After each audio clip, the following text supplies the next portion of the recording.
da bude plava izjednačena.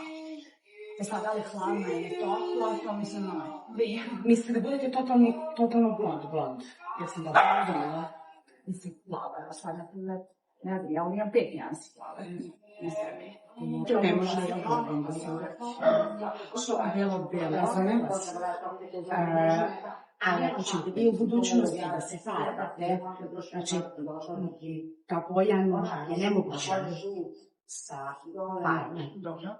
Može da se izvuče da ne bude žuta. To da. Ovo vam je, na primjer, prebelo u odnosu na ovaj gornji deo. Da, i ja to ne mogu da izvučem sa bojom.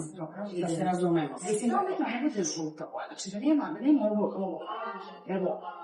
Dobro, ja ću tu morati da radim skidanje boje. I da izjednačena. Znači, da nije ovo žuto ovde belo, ovde žuto.